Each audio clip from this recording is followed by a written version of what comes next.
तो भाइयों हम लोग पढ़ रहे हैं chapter number 4 business communication. Communication क्या होता है, कम्युनिकेशन के फीचर्स क्या है, ये हम लोग डिस्कस कर चुके हैं इन द प्रीवियस वीडियो। आज हम लोग शुरुआत करेंगे with the importance of communication से। तो इंतजार किस बात का, शुरू करते हैं।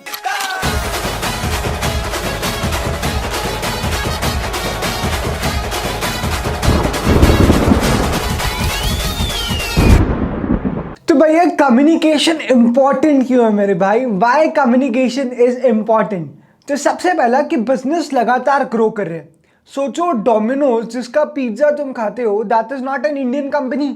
Pizza hut is not an Indian company. McDonald's is not an Indian company. तो ये कैसे मैनेज करते होंगे किसी और कंट्री में रहकर अलग अलग कंट्री में बिजनेसेस? मैकडोनल्ड्स के तो हर चौथे हफ्ते में एशिया में एक ना एक नया स्टोर खुलता है। इतनी तेज गति से मैकडोनल्ड्स इज एक्सपैंडिंग। तो तुम्हें नहीं लगता कि यूएस में जो मैकडोनल्ड्स का हेडक्वार्टर है उसके लिए बहुत डिफिकल्ट होता होगा अलग अलग नेशन से बुक्स ऑफ अकाउंट्स मंगवाना, सारा हिसाब रखना, प्रॉपर डायरेक्टिव्स देना?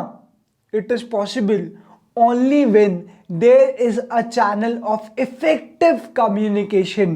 इसके बिना पॉसिबल ही नहीं है मेरे भाई। तो बिजनेस जैसे जैसे ग्लोबलाइज होते जा रहे हैं, बड़े बनते जा रहे हैं, कम्युनिकेशन भी इंपॉर्टेंट होता जा रहा है। तो पहला पॉइंट इंक्रीज इन साइज। तो भाइयों दूसरा पॉइंट है ग्रोइंग स्पेशलाइजेशन। हर एक बिजनेस के अंदर काम को डिवाइड किया जा रहा है। मतलब मेरी कॉलोनी में एक दोस्त रहता है, इसकी छोटी सी किराने की दुकान है। मैंने पूछा तो दुकान में क्या काम करते हैं? तो उसने कहा सेलिंग पापा देखते हैं, मैं परचेसिंग देखता हूं। तो मैंने बोला इतनी छोटी सी दुकान और उसमें भी डिविजन ऑफ वर्क? तो सोचो बड़े बड़े ऑर्गेनाइजेशन में डिपार्टमेंटाइजेशन के अंदर भी कितना डिवीजन ऑफ वर्क होता होगा। हर एक का काम डिफाइंड है। प्रोडक्शन अलग है, सेल्स अलग है, एचआर अलग है, मार्केटिंग अलग है। उसके अंदर अगर सब डिविजन होंगे तो वो भी अलग अलग अलग।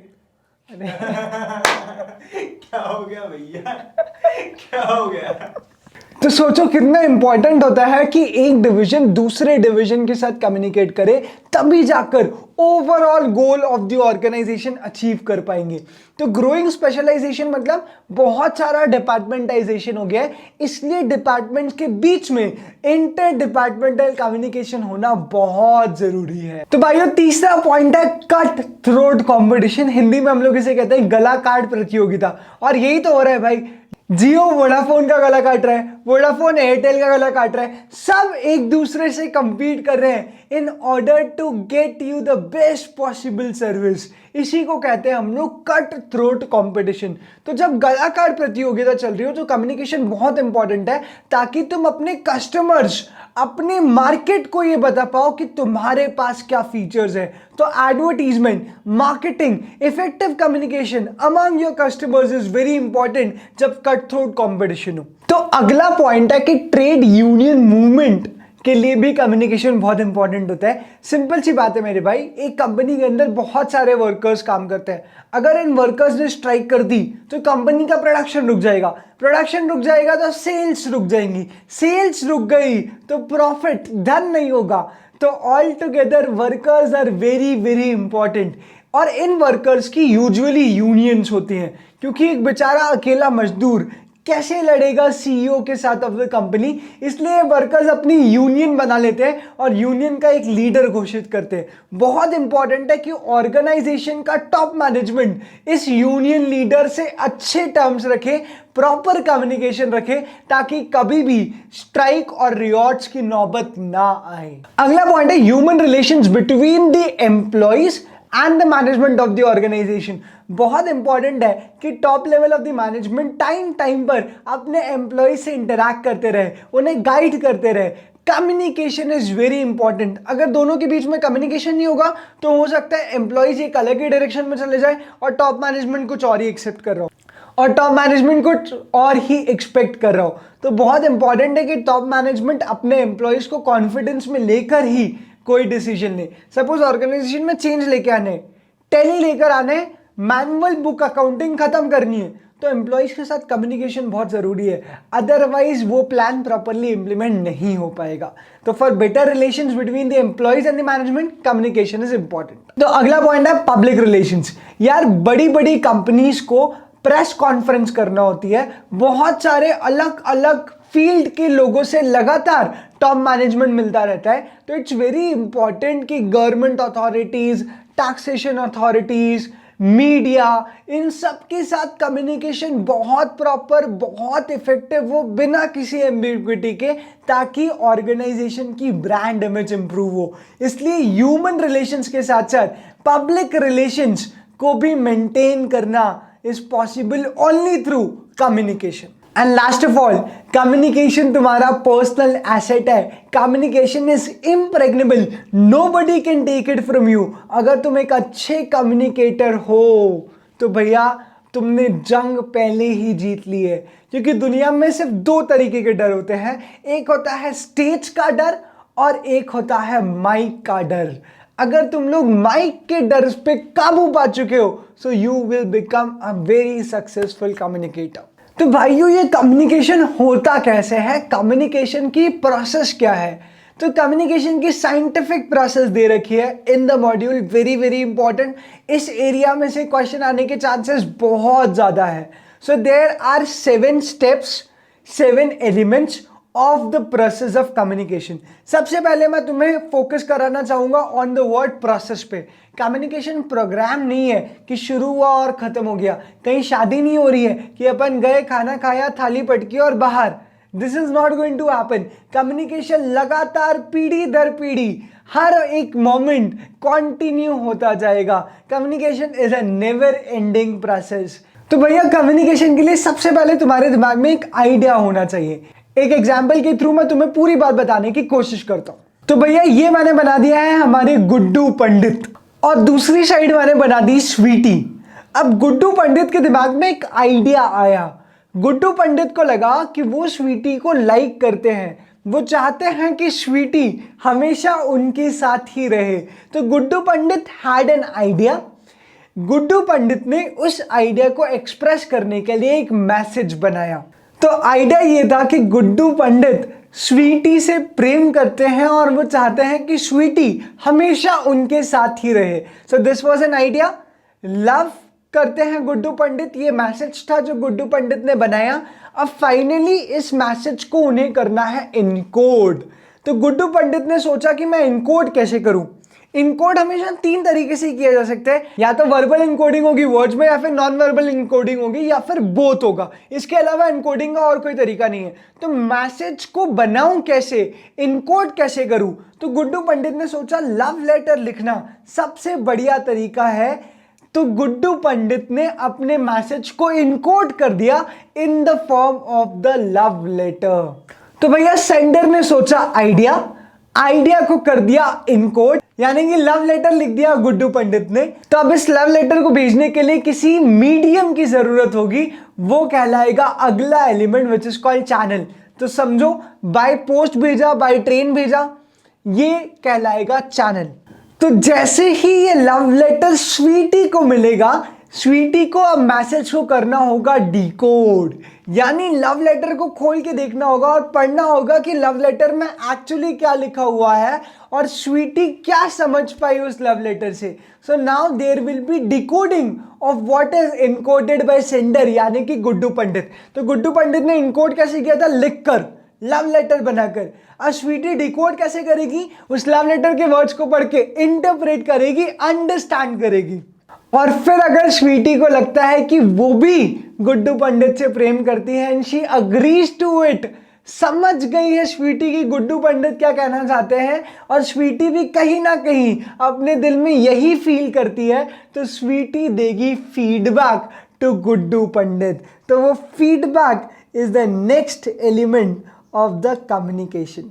तो भैया, इन सारे एलिमेंट्स के बीच में एक और एलिमेंट हो सकता है जिसे हम लोग बोलते हैं नॉइस। यार, हो सकता है कि गुड्डू पंडित की राइटिंग बहुत ही खराब हो, मतलब एकदम वाहियात, हम बता रहे हैं तुमको, बहुत ही खराब, वाहियात। और स्वीटी ने जैसे ही लेटर खोला, उसमें एक तो तेल लगा हुआ था टिफिन वाला येलो कलर का, और ऊपर से राइटिंग बहुत ही वाहियात। स्वीटी समझ ही नहीं पाई कि क्या कहना चाह रहे हैं गुड्डू पंडित जी। तो स्वीटी ना डिकोड कर पाएगी और ना ही फीडबैक दे पाएगी। तो नॉइज एक बहुत बड़ा इशू हो सकता है। मैंने तुम्हें कुछ कहा और बीच में सडनली बहुत तेज आवाज आ गई, हॉर्न बजा के चला गया कोई ट्रक में, तो उस केस में मैंने जो कम्युनिकेट किया वो तुम तक पहुंच ही नहीं पाया, तो तुम डिकोड कैसे करोगे जब तुमने रिसीव ही नहीं किया? तो noise is such a big issue. तो नॉइज से मेरा मतलब है अदर बैरियर्स ऑफ कम्युनिकेशन। हो सकता है राइटिंग खराब हो सकता है कोई ट्रक का हॉर्न बजा कर चला जाए, हो सकता है कि जो लेटर भेजने वाला है चैनल वो ही गलती कर दे, गलत लेटर पहुंचा दे, जो बबलू पंडित ने लिखा हुआ है लेटर, अब मान लो चैनल ने गलत लेटर पहुंचा दिया, गुड्डू पंडित की जगह बबलू पंडित का लेटर पहुंचा दिया, तो स्वीटी को समझ में थोड़ी आने वाला है मेरे भाई, क्योंकि लेटर्स ही अलग अलग है। तो इट्स वेरी इंपॉर्टेंट कि कोई भी बैरियर ऑफ कम्युनिकेशन अफेक्ट ना करे, अदरवाइज डिकोडिंग नहीं होगी और फीडबैक नहीं आ पाएगा, communication will not be completed. तो याद रखना, एक होगा सेंडर, सेंडर के पास आइडिया होगा, सेंडर उस आइडिया को इनकोड करेगा इन द मैसेज। इनकोडिंग कैसे करेगा? या तो बोल के कर सकते हैं, या फिर लिख के कर सकते हैं, या तो इशारे से कर सकते हैं। बस यही तरीके हैं इनकोडिंग करने के, इसके अलावा तरीके एग्जिस्ट नहीं करते। तो सेंडर मैसेज को करेगा इनकोड, फिर मैसेज को सेंड कर देगा थ्रू अ चैनल। अगर बोल रहा हूं तो हवा ही वो चैनल है जिससे तुम्हें आवाज पहुंच पा रही है, अगर हवा ना हो तो वी कैन नॉट कम्युनिकेट। ये चीज तुम्हें पता होना चाहिए साइंटिफिकली। उसके बाद अगर मैं रिटर्न कम्युनिकेशन कर रहा हूं तो I need a speed post या फिर Gmail, internet, something I need as a channel, तभी जाकर मेरा मैसेज पहुंचेगा to the recipient. Recipient is the one who receives the message and understands the message and interprets the message. तो जो receive करता है मैसेज को, फिर उसको समझने की कोशिश करता है, समझने के बाद एनालिसिस करता है, इंटरप्रिटेशन करता है और फिर फाइनली रिस्पॉन्ड करता है। इसके पहले होती है डिकोडिंग, यानी रिसिपिएंट सेंडर के मैसेज को समझने की कोशिश करते हैं और फिर फाइनली होता है फीडबैक, और इन सब के बीच में है नॉइज।